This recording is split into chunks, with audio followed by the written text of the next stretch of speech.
नमस्कार दोस्तों, आशा करती हूँ आप सभी की नवरात्रि बहुत अच्छे से बीत रही होगी। आज नवरात्रि का दूसरा दिन है और आप सभी माँ शक्ति से आपकी मन की चाह मांग ही रहे होंगे। माँ शक्ति आपकी सबकी मनोकामना पूर्ण करे, यही मेरी दिल की ख्वाहिश है।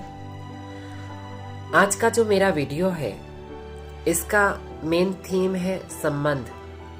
हम जब किसी के साथ संबंध में आते हैं, संबंध हमारा होता है, चाहे वो प्यार का संबंध हो, दोस्ती वाला संबंध हो, शादी वाला संबंध हो, कोई भी प्रकार का संबंध हो।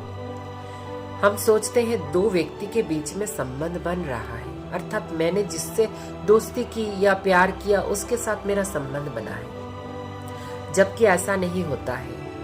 हमें इस बात का हमेशा से ध्यान रखना होगा, मेरे पीछे जितने भी व्यक्ति हैं या उनके पीछे जितने भी व्यक्ति हैं, सबके ही साथ दोनों के फैमिली वालों के साथ संबंध जुड़ता है।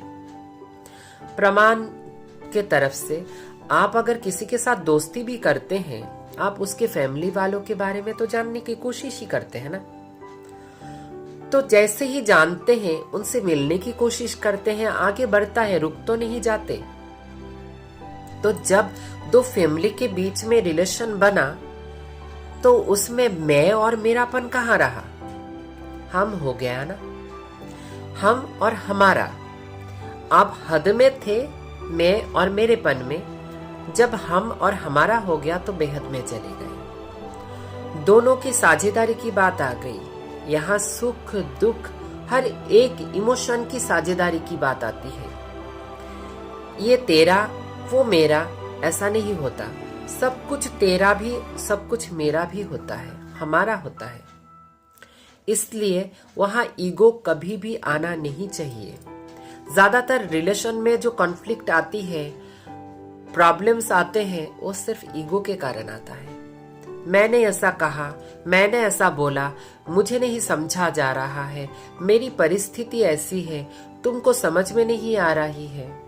ये जो बातें हैं, सिर्फ मैं और मेरेपन से जुड़ा हुआ सारी बातें, वो रिलेशन के बीच में दूरी पैदा करती है, रिलेशन के बीच में गांठ का पैदा कर देता है, गांठ बन जाता है। इसलिए हमेशा हमारा बन के सोचो, हमारा बन के करो, तो फिर रिलेशन अच्छा बनता जाता है। आप दोनों के सिचुएशन को समझने लगते हो। फिर मैंने देखा है कोई एक जन हाइपर होते हैं तो दूसरा भी हाइपर हो जाते हैं।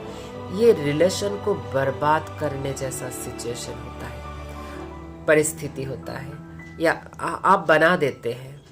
इसलिए हमेशा एक हाइपर हो तो एक झुक जाओ, समझने की कोशिश करो। गुस्से में कुछ बात बोल भी दिया, उस बात को भी समझो, उसके गहराई तक जाओ, किस सिचुएशन में या किस मनोस्थिति में होके ये बात बोला जा रहा है, उस बात को भी समझो, तो रिलेशन अच्छा बनता जाएगा। आपको एक दूसरे को समझने का मौका मिलेगा, वो क्या बोलना चाहते। कभी कभी ऐसा भी होता है कि बिना बोले भी आपको समझना पड़ता है।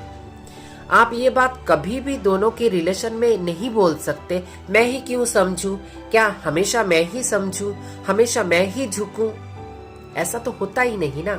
ये हमारा है, झुकने में कुछ नहीं जा रहा, क्योंकि ये मेरा भी तो संबंध है ना। तो अगर मेरा संबंध है तो हम झुके वो झुके, बात तो एक ही हुई, और दोनों का ही सम्मान दोनों का है। इनका सम्मान मेरा सम्मान, मेरा अपमान इनका अपमान। तो दोनों अगर ऐसे करके सोचेंगे, मुझे लगता है रिलेशन हमेशा लॉन्ग लास्टिंग और बहुत दूर, एकदम जिंदगी के आखिरी पड़ाव तक जाएगा, और रिलेशन हमेशा मधुर और अच्छा एक उदाहरण स्वरूप रहेगा। आप मेरी बातों से अगर इत्तेफाक रखते हो तो जरूर मेरे इस वीडियो को लाइक करना, तो मुझे लगेगा कि हाँ आपको पसंद आया, आपको मेरी बातें समझ में आ गई। और कमेंट में भी आप बता सकते हो, आपके पास कोई सुझाव है, कोई बात जानने का है, तो आप ज़रूर क्वेश्चन भी कर सकते हो। और मेरे इस चैनल में अगर आप नए हैं तो मेरे इस चैनल को ज़रूर सब्सक्राइब करना ना भूलें। Thank you. आगे मिलते हैं फिर नया कोई वीडियो में।